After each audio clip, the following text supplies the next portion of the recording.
Allahu Akbar, Allahu Akbar, Allahu Akbar, Allahu Akbar, Allahu Akbar, Allahu Akbar, Allahu Akbar. Alhamdulillahi wahdah, sadaqa wa'dah, wa nasara 'abdah, wa a'azza jundah, wa hazama al-ahzaba wahdah. Ashhadu an la ilaha illallah wahdahu la syarika lah. Wa ashhadu anna Muhammadan abduhu wa rasuluhu la nabiyya ba'dah. Allahumma salli ala sayyidina wa habibina wa syafi'ina wa karimina wa uswatina wa qudwatina wa qurrati a'yunina wa dhukhrina wa maulana Muhammadin wa ala alihi wa ashabihi ajma'in. Ibadallah, usikum wa nafsi bitaqwallah, faqad fazal muttaqun. Qala Allah subhanahu wa ta'ala, ya ayyuhalladzina amanu ittaqullaha haqqa tuqatih wa la tamutunna illa wa antum muslimun. Wa qala ta'ala fi ayatin ukhra, inna a'tainakal kautsar fasholli li rabbika wanhar inna syani'aka huwal abtar. Pada tiap Idul Adha yang sudah bertahun-tahun kita laksanakan, alhamdulillah wa syukrulillah, Allah panjangkan umur kita sampai tahun ini, sampai bulan ini, minggu ini, jam, menit, detik, dan sampai penggalan nafas ini kita masih diizinkan oleh Allah melihat dunia. Kita masih diizinkan Allah melihat anak istri kita. Kita diizinkan Allah subhanahu wa ta'ala dan berkesempatan untuk melaksanakan salah satu daripada syariat baginda Nabi Agung Muhammad sallallahu alaihi wasallam. Kita masih punya kesempatan untuk melihat hijaunya daun. Kita masih punya kesempatan untuk melihat kampung halaman kita. Kita masih punya kesempatan untuk menghirup nafas dalam-dalam di alam yang sementara ini. Dan kelak ada saatnya semua itu akan diredupkan oleh Allah subhanahu wa ta'ala. Kita yang sekarang masih hidup, kita yang sekarang masih segar, kita yang sekarang masih sehat, kita yang sekarang masih bisa berjalan, berbicara, suatu saat nanti, suatu hari nanti, sewaktu-waktu nanti, Allah subhanahu wa ta'ala, sang pemilik ubun-ubun kita, Allah subhanahu wa ta'ala yang memiliki hati kita, Allah subhanahu wa ta'ala yang memiliki jiwa dan raga kita, pasti suatu ketika akan mengambil kita, akan memanggil kita, akan menyerukan kepada kita, wahai hambaku, pulanglah ke kampung halaman. Dan saat itulah seluruh nikmat, seluruh kelezatan akan musnah begitu saja. Maka baginda Nabi sallallahu alaihi wasallam pun menganggap bahwa kematian itu adalah hazimul ladzat. Beliau mengatakan uzkuru aktsara hazimil ladzat. Apa makna daripada hazimul ladzat? Halimul ladzat punya arti bahwa seluruh kenikmatan, nafas kita, mata kita yang bisa memandang, telinga kita yang bisa mendengar, kaki kita yang bisa berjalan, jantung kita yang masih bisa berdetak, paru-paru kita yang masih bisa memompa nafas, perut kita yang masih bisa terisi, lisan kita yang masih bisa bicara, mencicipi dan lain sebagainya, semuanya akan terasa hilang disebabkan halimul ladzat. Apa itu halimul ladzat? Halimul ladzat adalah kematian. Hadirin hadani Allah wa iyyakum yang dirahmati Allah subhanahu wa ta'ala. Hidup kita ini bukan hanya sekedar hidup. Hidup kita ini bukan hanya sekedar asal padu menggawe, asal luru duit. asal kerja, asal usaha, asal oli duit, asal oli umah. Ibarat seseorang yang sedang di dunia itu sama dengan seseorang yang lagi merantau di Hong Kong, di Jakarta, di Malaysia menjadi TKI. Hakikatnya mereka semua adalah orang dadali. Hakikatnya mereka semua orang kepetakan. Lalu mereka masing-masing ada yang ke Hong Kong, ada yang ke Singapura, ada yang ke Malaysia, ada yang ke Arab Saudi. Apa tujuan mereka ke sana? Apa tujuan mereka menjadi TKW dan TKI? Tujuan mereka tidak lain mencari bekal agar mereka kerja di sana segiat-giatnya, ketika mendapatkan upah, mendapatkan gaji, gaji itu buat bikin rumah di kampung dadali sini.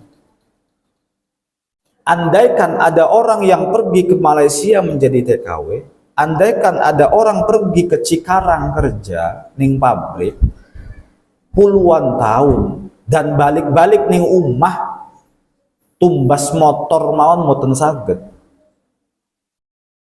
bawa uang saja tidak, bawa makanan saja nggak bisa. Alangkah malunya dan alangkah ruginya orang tersebut sudah menghabiskan waktu bertahun-tahun. Begitu juga seseorang yang kita itu berasal dari Allah. Kita itu dari Allah, hadirin. Kita hanya dimediakan dan dilahirkan oleh kedua orang tua kita. Ayah kita melahirkan kita, ibu kita melahirkan kita. Kita terlahir dari kedua orang tua kita. Tapi hakikatnya dulu di alam ruh kita nggak kenal siapa ayah kita, kita nggak kenal siapa ibu kita. Begitu juga ayah dan ibu kita dulu nggak kenal dengan kita. Artinya kita berasal dari Allah, kita berada di alam ruh dulu. Kemudian kita pindah dari alam ruh ke alam rahim. Dari alam rahim kita pindah sekarang ke alam dunia. Dan sebenarnya kita sekarang itu sedang merantau, hadirin-hadirin. Mencari bekal. Mencari banyak sekali pembekalan agar nanti ketika kita pulang kampung lagi di hadapan Allah Subhanahu wa taala, kita akan kembali kepada Allah di surganya Allah, bisa membangun rumah di sana, bisa membangun berbagai macam fasilitas di sana. Dan Abu Bakar As-Siddiq radhiyallahu an mengatakan, man dakhalal qabra bila zad faka'annama raqibal bahra bila safina. Barang siapa yang dia masuk ke dalam alam kubur tanpa ada bekal, faka'annama raqibal bahra, maka seakan-akan dia menaiki lautan bila safina, tanpa ada perahu. Maka hakikatnya kita di sini itu, hadirin sekalian, sementara tidak lama pertemuan kita dengan anak kita, pertemuan kita dengan istri kita, pertemuan istri kita dengan kita itu nggak lama. Kebahagiaan dunia adalah kebahagiaan semu, kebahagiaan yang tidak awet. Keluarga kita akan terpisahkan begitu saja oleh kematian. Sebelum kematian pun Allah akan memisahkan kita. Bisa jadi anak kita pesantren, bisa jadi anak kita itu mondok, bisa jadi anak kita merantau, bisa jadi anak kita kuliah di Jakarta. Itu pun perpisahan sementara. Dan akan ada wujud perpisahan abadi, yaitu anak kita atau istri kita atau kita kelak akan menghadap Allah Subhanahu wa ta'ala. Dan wajar kita itu mempertebal iman, mempertebal ketawakalan, mempertebal qanaah, karena memang kita itu milik Allah. Inna lillah wa inna ilaihi. Inna lillah, kita milik Allah, wa inna ilaihi, dan kita kepada Allah roji'un, akan pada kembali ke. Anak kita milik Allah, milik Allah. Istri kita milik siapa? Milik Allah. Bahkan diri kita pun, nyawa kita pun milik Allah. Maka itulah yang diaplikasikan oleh Nabi Yuna Ibrahim alaihissalam ketika diperintahkan oleh Allah Subhanahu wa ta'ala untuk menyembelih putranya. Wajar seorang ayah saat itu ragu, hadirin. Tetapi Nabi Ibrahim menganggap ini milik Allah. Ismail ini milik Allah. Ismail ini kesayangan saya. Bertahun-tahun, 90 tahun. Saya berdoa kepada Allah, Rabbi habli minas sholihin, ya Allah karuniakan anak yang soleh. 90 tahun hadirin dengan Siti Hajar, sampai ya tawafnya, sampai sa'inya, sampai diimigrasikan terlebih dahulu ke Mekah. 90 tahun nggak punya keturunan. Nabi Ibrahim dengan Siti Hajar nggak punya keturunan. Begitu punya keturunan, muncul Nabi Ismail, suami istri. Girangnya bukan main. Kan senang hadirin sekalian. Bertahun-tahun nggak punya anak. 90 tahun bayangkan. Lah kita ada yang baru 6 tahun, malu. Ada yang baru 11 tahun, izin. Ada yang baru 10 tahun, izin nggak punya anak. Kadang-kadang kita rewel, ada orang yang belum punya anak, pasangan suami istri, main silaturahmi ke rumah kita. Kita bilangnya kapan nok dua anaknya. Itu bikin malu hadirin sekalian. Siapa kang mandul sirat laki sirat. Laki sirat jangan berkata seperti itu. Mereka punya psikologis, mereka punya hati, mereka punya rasa malu. Kadang suami menyalahkan istrinya, kamu yang mandul. Kadang istri menyalahkan suaminya, engkau yang mandul. Nabi Ibrahim 90 tahun gak punya anak. Hadirin. Begitu punya anak, Allah menguji keimanan Nabi Ibrahim, suruh dikorbankan. Bayangkan apabila itu terjadi sama kita. Ridho apakah kita? Wallahu a'lam. Senang atau tidak kita dengan takdir Allah? Wallahu a'lam. Tapi Nabi Ibrahim dengan Sayyidi Ismail, agak bimbang Nabi Ibrahim, kemudian bertanya kepada Nabi Ismail, bagaimana pendapatmu wahai anakku? Aku mimpi Allah subhanahu wa ta'ala, Allah mengilhamkan, menyuruh, memerintahkan kepadaku agar engkau dikorbankan, agar engkau disembelih. Apa jawaban anak soleh ini hadirin sekalian?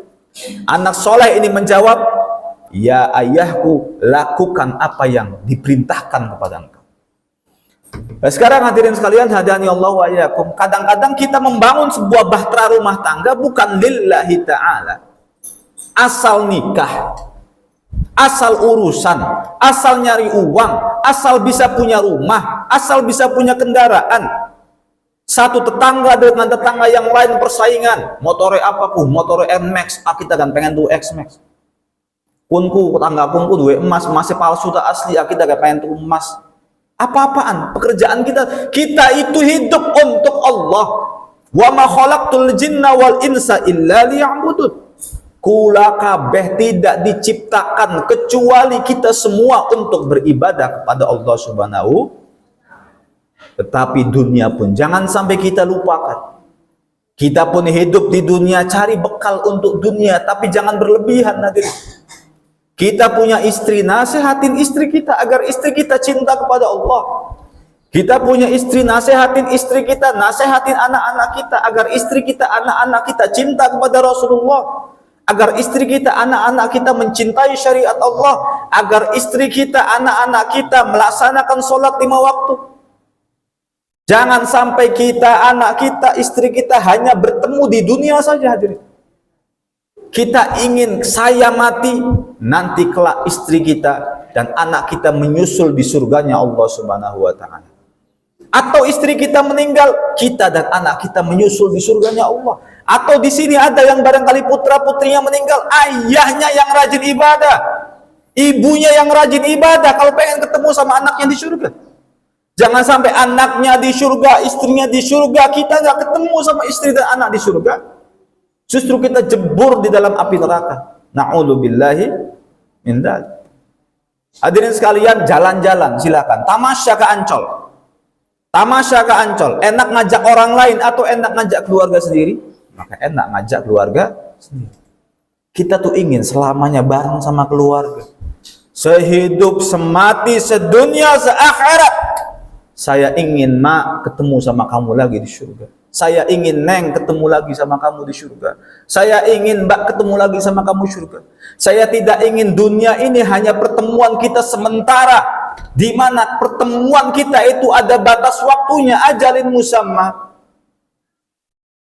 Engkau mati abadan khalidin, selama-lamanya nggak ketemu lagi. Kecuali kalau istrinya soleh, ayahnya soleh, suaminya soleh, anaknya soleh, insya Allah Allah akan masukkan keluarga ini ke dalam surganya Allah Subhanahu wa ta'ala. Tetapi apabila sebaliknya, hadirin sekalian, sang suami nggak pernah membicarakan Islam, sang suami nggak pernah mengenalkan Allah, tidak pernah mengajak istrinya ibadah, tidak pernah mengajak anak istrinya tutup aurat, tidak pernah mengajak istrinya untuk tidak ghibah, tidak pernah melarang-larang istrinya untuk berbuat dosa. Istriku, jangan engkau ngomongin orang, dosa. Nanti kalau kamu dosa, saya yang kena dosanya. Kalau kita sama-sama dosa, bagaimana kita kelak akan ketemu di akhirat? Nasihatin begitu aja. Sang suami wajib mendidik, wajib menasehati istrinya. Sebab innal mar'ata la tukhasimu zawjaha yaumal qiyamah faqalat ya rabbi hadza zawji la yu'addibuni wa la yu'allimuni innama yut'imuni bi khubzis suq. Kelak nanti ada seorang istri yang menggugat di hadapan Allah Subhanahu wa ta'ala tentang suaminya, menggugat suaminya di hadapan Allah. Ya Allah, ini adalah suamiku. Di dunia dulu ketika kami hidup bersama, dia nggak pernah ngajarin saya ilmu agama, dia nggak pernah mendidik saya, dia pulang-pulang hanya ngasih saya makan, itu saja. Maka secara real, hadirin sekalian, kita hidup sementara, kehidupan kita dua kali, di dunia dan di akhirat. Maka jagalah diri kita dan anak-anak kita dari api neraka, agar kelak kita bisa bertemu lagi dengan keluarga kita di surganya Allah Subhanahu wa ta'ala. Ku anfusakum wa ahlikum nar. Jagalah diri kita sendiri dan jaga keluarga kita, istri kita, anak-anak kita dari api neraka, agar kelak nanti ketika hidup di akhirat kita bisa bersama lagi. Kita bisa kumpul lagi, kita bisa bareng-bareng lagi, kita bisa jalan-jalan lagi, kita bisa makan bersama lagi. Itu yang diimpi-impikan oleh kita. Jangan sampai ketika istri kita meninggal, anak-anak kita meninggal, itu adalah pertemuan terakhir dan tidak pernah ada pertemuan lagi sampai kapanpun. Kita menginginkan ada pertemuan lagi setelah kematian. Maka jadikan istri kita, anak kita, anak-anak, istri, keluarga yang soleh, solehah, keluarga yang baik, keluarga yang taat terhadap sholat, keluarga yang ketika azan dia langsung menyambut azan datang ke musola, keluarga yang tidak menyia-nyiakan waktu, keluarga yang anaknya diajarkan ngaji, istrinya diajarkan ngaji, keluarga yang mudah-mudahan dirahmati oleh Allah Subhanahu wa ta'ala. Barakallahu li wa lakum fil Qur'anil azim wa nafa'ani wa iyyakum bima fihi minal ayati wa dzikril hakim wa taqabbala minni wa minkum tilawatahu innahu wal ghafurur rahim.